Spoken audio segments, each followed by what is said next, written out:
کتاب الرحیق المختوم کا کی چوتھی قسط عرب ادیان و مذاہب عام باشندگان عرب حضرت اسماعیل علیہ السلام کی دعوت و تبلیغ کے نتیجے میں دین ابراہیم کے پیرو تھے، اس لیے صرف اللہ کی عبادت کرتے تھے اور توحید پر کاربند تھے، لیکن وقت گزرنے کے ساتھ ساتھ انہوں نے خدائی درس و نصیحت کا ایک حصہ بھلا دیا۔ پھر بھی ان کے اندر توحید اور کچھ دین ابراہیمی کے شعار باقی رہے، تاآں کہ بنو خزاعہ کا سردار عمرو بن لہی منظر عام پر آیا۔ اس کی نشو و نما بڑی نیکوکاری، صدقات و خیرات اور دینی امور سے گہری دلچسپی پر ہوئی تھی، اس لیے لوگوں نے اسے محبت کی نظر سے دیکھا۔ اکابر علماء و فضلاء اولیاء میں سے سمجھ کر اس کی پیروی کی۔ پھر اس شخص نے ملک شام کا سفر کیا، دیکھا تو وہاں بتوں کی پوجا کی جا رہی تھی۔ اس نے سمجھا کہ یہ بھی بہتر اور برحق ہے، کیونکہ ملک شام پیغمبروں کی سرزمین اور آسمانی کتابوں کی نزول گاہ تھی۔ چنانچہ وہ اپنے ساتھ حبل بت بھی لے آیا اور اسے خانہ کعبہ کے اندر نصب کر دیا، اور اہل مکہ کو اللہ کے ساتھ شرک کی دعوت دی۔ اہل مکہ نے اس پر لبیک کہا، اور اس کے بعد بہت جلد باشندگان حجاز بھی اہل مکہ کے نقش قدم پر چل پڑے، کیونکہ وہ بیت اللہ کے والی اور حرم کے باشندے تھے۔ اس طرح عرب میں بت پرستی کا آغاز ہوا۔ حبل کے علاوہ عرب کے قدیم ترین بتوں میں سے منات ہے۔ یہ بحر احمر کے ساحل پر قدیر کے قریب مشلل میں نصب تھا۔ اس کے بعد طائف میں لات نامی بت وجود میں آیا، پھر وادی نخلا میں عزا کی تنصیب عمل میں آئی۔ یہ تینوں عرب کے سب سے بڑے بت تھے۔ اس کے بعد حجاز کے ہر خطے میں شرک کی کثرت اور بتوں کی بھرمار ہو گئی۔ کہا جاتا ہے کہ ایک جن عمرو بن لہی کے تابع تھا، اس نے بتایا کہ قوم نوح کے بت یعنی ود، سوا، یغوث، یعوق اور نصر جدہ میں مدفون ہے۔ اس اطلاع پر عمرو بن لہی جدہ گیا اور ان تینوں بتوں کو کھود نکالا، پھر انہیں تہامہ لایا، اور جب حج کا زمانہ آیا تو انہیں مختلف قبائل کے حوالے کیا۔ یہ قبائل ان بتوں کو اپنے اپنے علاقوں میں لے گئے۔ اس طرح ہر قبیلے میں پھر ہر گھر میں ایک ایک بت ہو گیا۔ پھر مشرکین نے مسجد حرام کو بھی بتوں سے بھر دیا۔ چنانچہ جب مکہ فتح کیا گیا تو بیت اللہ کے گردا گرد 360 بت تھے، جنہیں خود رسول اللہ صلی اللہ علیہ وآلہ وسلم نے اپنے دست مبارک سے توڑا۔ آپ ہر ایک کو چھڑی سے ٹھوکر مارتے جاتے تھے اور وہ گرتا جاتا تھا۔ پھر آپ نے حکم دیا کہ ان سارے بتوں کو مسجد حرام سے باہر نکال کر جلا دیا جائے۔ غرض شرک اور بت پرستی اہل جاہلیت کے دین کا سب سے بڑا مظہر بن گئی تھی۔ چنانچہ گمانڈ تھا کہ وہ حضرت ابراہیم علیہ السلام کے دین پر ہیں۔ پھر اہل جاہلیت کے یہاں بت پرستی کے کچھ خاص طریقے اور مراسم بھی رائج تھے، جو زیادہ تر عمرو بن لہی کی اختراع تھے۔ اہل جاہلیت سمجھتے تھے کہ عمرو بن لہی کی اختراعات دین ابراہیمی میں تبدیلی نہیں بلکہ بدعت حسنہ ہے۔ ذیل میں ہم اہل جاہلیت کے اندر رائج بت پرستی کے چند اہم مراسم کا ذکر کر رہے ہیں۔ نمبر 1، دور جاہلیت کے مشرکین بتوں کے پاس مجاور بن کر بیٹھتے تھے، ان کی پناہ ڈھونڈتے تھے اور انہیں زور زور سے پکارتے تھے، اور حاجت روائی و مشکل کشائی کے لیے ان سے فریاد اور التجائیں کرتے تھے، اور سمجھتے تھے کہ وہ اللہ سے سفارش کر کے ہماری مراد پوری کروا دیں گے۔ بتوں کا حج و طواف کرتے تھے اور ان کے سامنے عجز و نیاز سے پیش آتے تھے اور انہیں سجدہ کرتے تھے۔ بتوں کے لیے نذرانے اور قربانیاں پیش کرتے اور قربانی کے ان جانوروں کو کبھی بتوں کے آستانوں پر لے جا کر ذبح کرتے تھے اور کبھی کسی بھی جگہ ذبح کر لیتے تھے، مگر بتوں کے نام پر ذبح کرتے تھے۔ ذبح کی ان دونوں صورتوں کا ذکر اللہ تعالیٰ نے قرآن مجید میں کیا ہے، یعنی وہ جانور بھی حرام ہے جو آستانوں پر ذبح کیے گئے ہوں۔ دوسری جگہ ارشاد ہے، یعنی اس جانور کا گوشت مت کھاؤ جس پر اللہ کا نام نہ لیا گیا ہو۔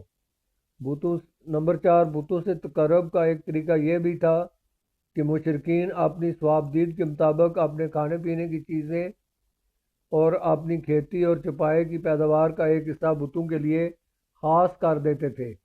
اس سلسلے میں ان کا دلچسپ رواج یہ تھا کہ وہ اللہ کے لیے بھی اپنی کھیتی اور جانوروں کی پیداوار کا ایک حصہ خاص کرتے تھے، پھر مختلف اسباب کی بنا پر اللہ کا حصہ تو بتوں کی طرف منتقل کر سکتے تھے، لیکن بتوں کا حصہ کسی بھی حال میں اللہ کی طرف منتقل نہیں کر سکتے تھے۔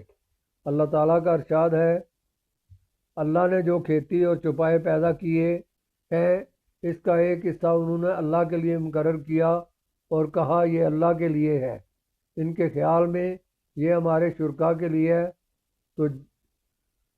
تو جو ان کے شرکاء کے لیے ہوتا وہ اللہ تک نہیں پہنچتا، مگر جو اللہ کے لیے ہوتا ہے وہ ان کے شرکاء تک پہنچ جاتا ہے۔ کتنا برا فیصلہ وہ لوگ کرتے ہیں۔ نمبر 5، بتوں کی تقرب کا ایک طریقہ یہ بھی تھا کہ وہ مشرکین کھیتی اور چپائے کے اندر مختلف قسم کی نظریں مانتے تھے۔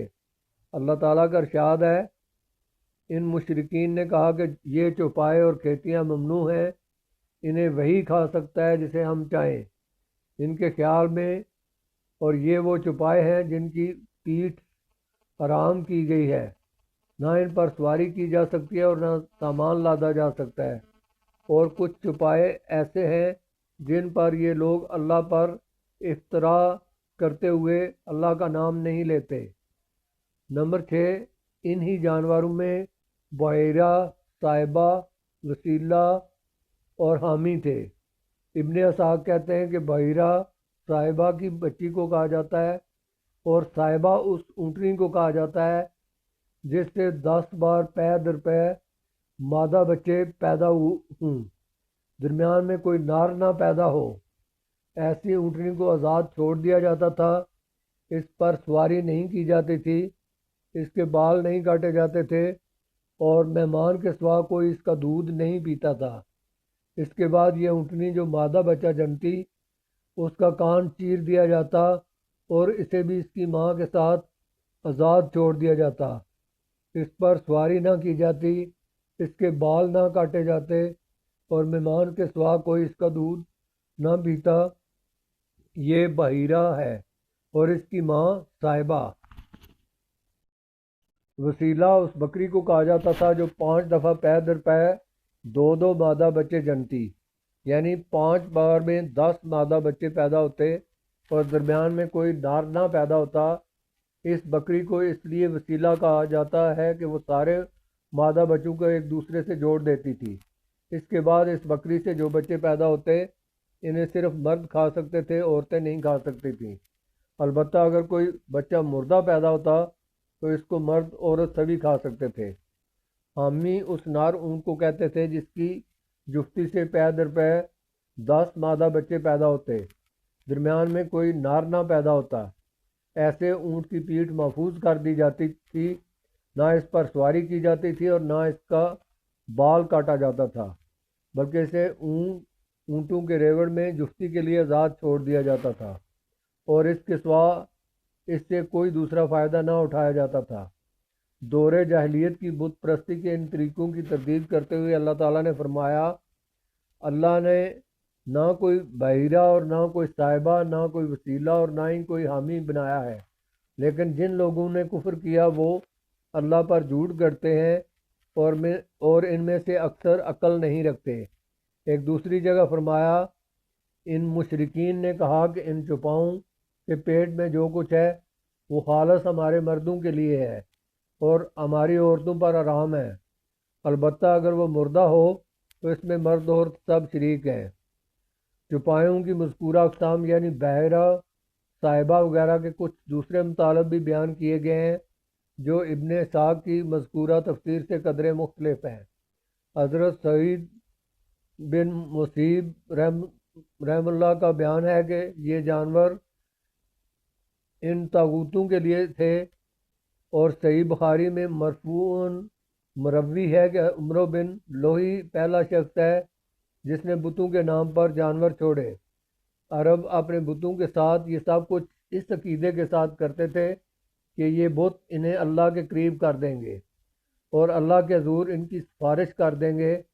چنانچہ قرآن مجید میں بتایا گیا کہ مشرکین کہتے ہیں ہم ان کی عبادت محض اس لیے کر رہے ہیں کہ وہ ہمیں اللہ کے قریب کر دیں۔ یہ مشرکین اللہ کے سوا ان کی عبادت کرتے ہیں جو انہیں نہ نفع پہنچا سکے نہ نقصان، اور کہتے ہیں کہ یہ اللہ کے پاس ہمارے سفارشی ہیں۔ مشرکین عرب ازلام یعنی فال کے تیر بھی استعمال کرتے تھے۔ ازلام ظلم کی جمع ہے، اور ظلم اس تیر کو کہتے ہیں جس میں پر نہ لگے ہوں۔ فال گیری کے لیے استعمال ہونے والے یہ تیر 3 قسم کے ہوتے تھے۔ ایک وہ جن پر صرف ہاں یا نہیں لکھا ہوتا تھا۔ اس قسم کے تیر سفر اور نکاح وغیرہ جیسے کاموں کے لیے استعمال کیے جاتے تھے۔ اگر فال میں ہاں نکلتا تو مطلوبہ کام کر ڈالا جاتا، اگر نہیں نکلتا تو سال بھر کے لیے ملتوی کر دیا جاتا اور آئندہ پھر فال نکالی جاتی۔ فال گیری کے تیروں کی دوسری قسم وہ تھی جن پر پانی اور دیت وغیرہ درج ہوتے تھے، اور تیسری قسم وہ تھی جس پر یہ درج ہوتا تھا کہ تم میں سے ہے یا تمہارے علاوہ سے ہے یا ملحق ہے۔ ان تیروں کا مصرف یہ تھا کہ جب کسی کے سب نسب میں شبہ ہوتا تو اسے 100 اونٹوں سمیت حبل کے پاس لے جاتے، اونٹوں کو تیر والے محنت کے حوالے کرتے اور وہ تمام تیروں کو ایک ساتھ ملا کر گھماتا، جھنجھوڑتا، پھر ایک تیر نکالتا۔ اب اگر یہ نکلتا کہ تم میں سے ہے تو وہ ان کے قبیلے کا ایک معزز فرد قرار پاتا، اور اگر یہ برآمد ہوتا کہ تمہارے غیر سے ہے تو حلیف قرار پاتا۔ اگر یہ نکلتا کہ ملحق ہے تو ان کے اندر اپنی حیثیت پر برقرار رہتا، نہ قبیلے کا فرد مانا جاتا۔ اسی سے ملتا جلتا ایک رواج مشرکین نے جوا کھیلنے اور جوئے کے تیر استعمال کرنے کا بھی بنا رکھا تھا۔ اسی تیر کی نشاندہی پر وہ جوئے کا اونٹ ذبح کر کے اس کا گوشت بانٹتے۔ مشرکین عرب کاہنوں، عرافوں اور نجومیوں کی خبروں پر ایمان رکھتے تھے۔ کاہن اسے کہتے جو آنے والے واقعات کی پیشگوئی کرے اور راز ہائے سربستہ سے واقفیت کا دعوے دار ہو۔ بعض کاہنوں کا یہ دعویٰ تھا کہ ایک جن ان کے تابع ہے جو انہیں خبریں پہنچاتا رہتا ہے، اور بعض آئن کہتے تھے کہ انہیں ایسا فہم عطا کیا گیا ہے جس کے ذریعے وہ غیب کا پتہ لگا لیتے ہیں۔ بعض اس بات کے مدعی تھے کہ جو آدمی ان سے کوئی بات پوچھنے آتا ہے اس کے قول و فعل سے یا اس کی حالت سے کچھ مقدمات اور اسباب کے ذریعے وہ جائے واردات کا پتہ لگا لیتے ہیں۔ اس قسم کے آدمی کو عراف کہا جاتا تھا۔ مثلاً وہ شخص جو چوری کے مال، چوری کی جگہ اور گمشدہ جانور وغیرہ کا پتہ ٹھکانا بتاتا تھا۔ نجومی اسے کہتے ہیں جو تاروں پر غور کر کے اور ان کی رفتار و اوقات کا حساب لگا کر پتہ لگاتا ہے کہ دنیا میں آئندہ کیا حالات و واقعات پیش آئیں گے۔ ان نجومیوں کی خبروں کو ماننا در حقیقت تاروں پر ایمان لانا ہے، اور تاروں پر ایمان لانے کی ایک صورت یہ بھی تھی کہ مشرکین عرب نچھتروں پر ایمان رکھتے تھے اور کہتے تھے کہ ہم پر فلاں اور فلاں نچھتر سے بارش ہوئی ہے۔ مشرکین میں بدشگونی کا بھی رواج تھا۔ اسے عربی میں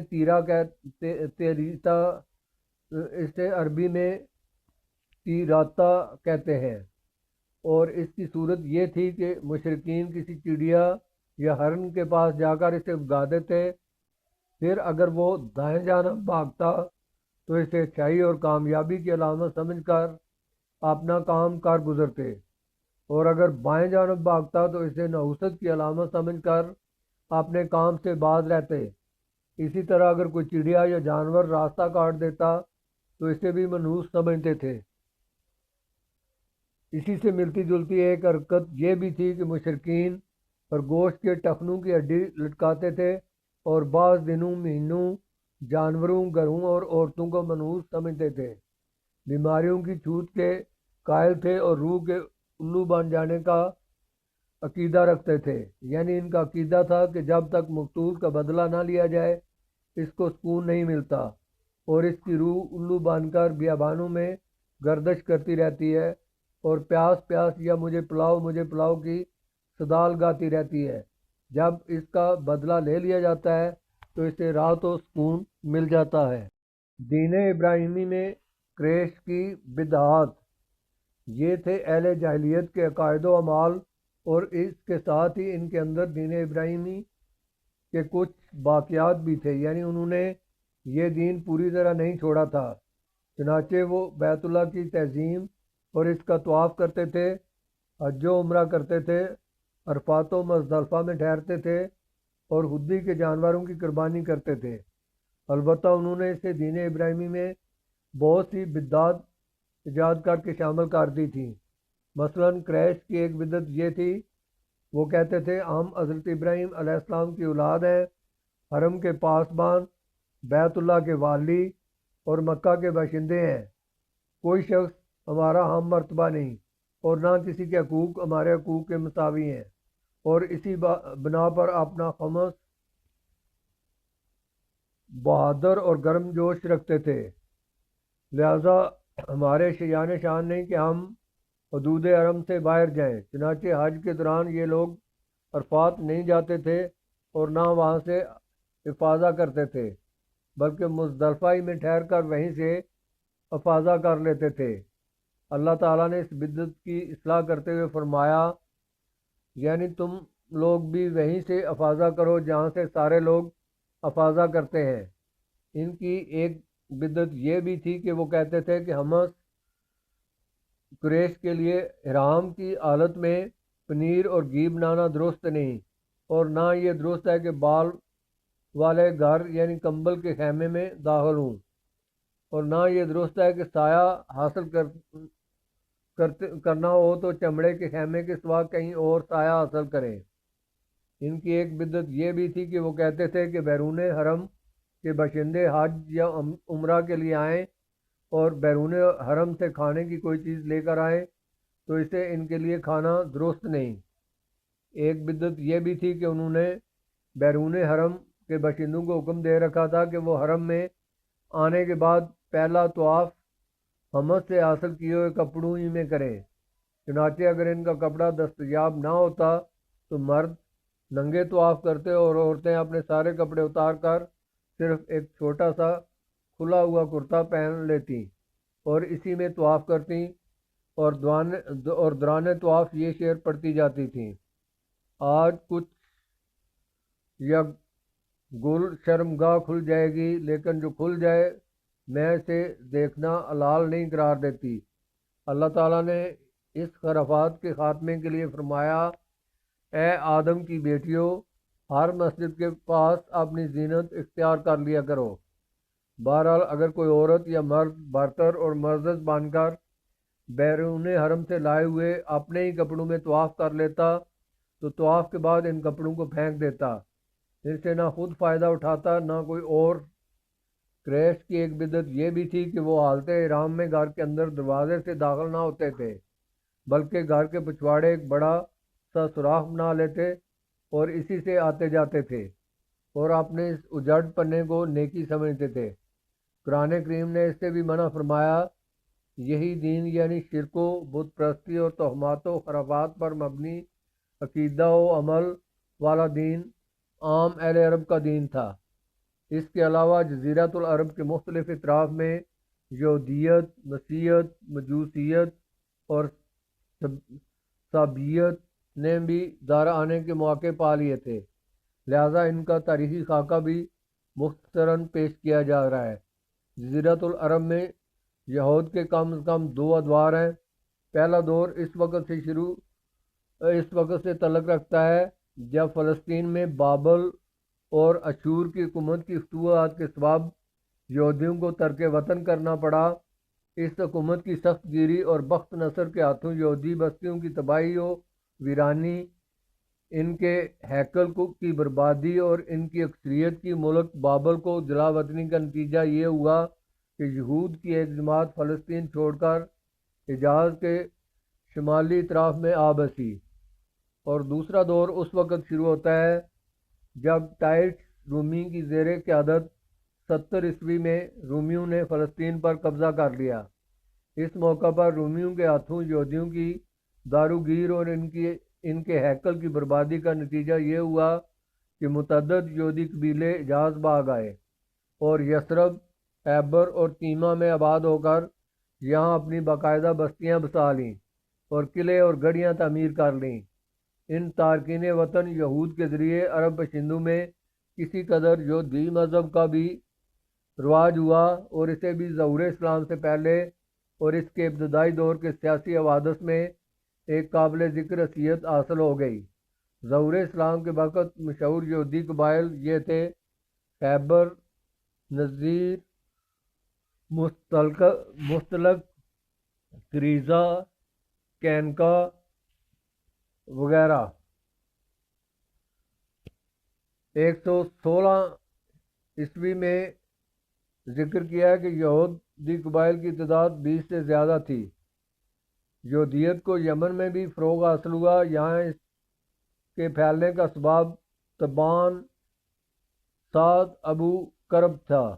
یہ شخص جنگ کرتا ہوا یثرب پہنچا، وہاں یہودیت قبول کر لی اور بنو قریظہ کے 2 یہودی علماء کو اپنے ساتھ یمن لے آیا اور ان کے ذریعے یہودیت کو یمن میں وسعت اور پھیلاؤ حاصل ہوا۔ ابو کرب کے بعد اس کا بیٹا یوسف یمن کا حاکم ہوا تو اس نے یہودیت کے جوش میں نجران کے عیسائیوں پر حملہ بول دیا اور انہیں مجبور کیا کہ یہودیت قبول کریں، مگر انہوں نے انکار کر دیا۔ اس پر ذو نواس نے خندق کھدوائی اور اس میں آگ جلوا کر بوڑھے، بچے، مرد اور سب کو بلا تمیز آگ کے الاؤ میں جھونک دیا۔ کہا جاتا ہے کہ اس حادثے کا شکار ہونے والوں کی تعداد 20 سے 40 ہزار کے درمیان تھی۔ یہ اکتوبر 533 کا واقعہ ہے اور قرآن مجید میں سورہ بروج میں اسی واقعے کا ذکر ہے۔ جہاں تک عیسائی مذہب کا تعلق ہے تو بلاد عرب میں اس کی آمد حبشی اور رومی قبضہ گیروں اور فاتحین کے ذریعے ہوئی۔ ہم بتا چکے ہیں کہ یمن پر حبشیوں کا قبضہ پہلی بار 340 میں ہوا اور 370 تک برقرار رہا۔ اس دوران یمن میں مسیح مشن کام کرتا رہا۔ تقریباً اسی زمانے میں ایک مستجاب الدعوات اور صاحب کرامات زائد، جس کا نام فیمون تھا، نجران پہنچا اور وہاں کے باشندوں میں عیسائی مذہب کی تبلیغ کی۔ اہل نجران نے اس کی اور اس کے دین کی سچائی کی کچھ ایسی علامات دیکھیں کہ وہ عیسائیت کے حلقہ بگوش ہو گئے۔ پھر زونو اس کی کارروائی کے رد عمل کے طور پر حبشیوں نے دوبارہ یمن پر قبضہ کیا اور ابرا نے حکومت یمن کی باغ ڈور اپنے ہاتھ میں لی تو اس نے بڑے جوش و خروش کے ساتھ بڑے پیمانے پر عیسائیت کو فروغ دینے کی کوشش کی۔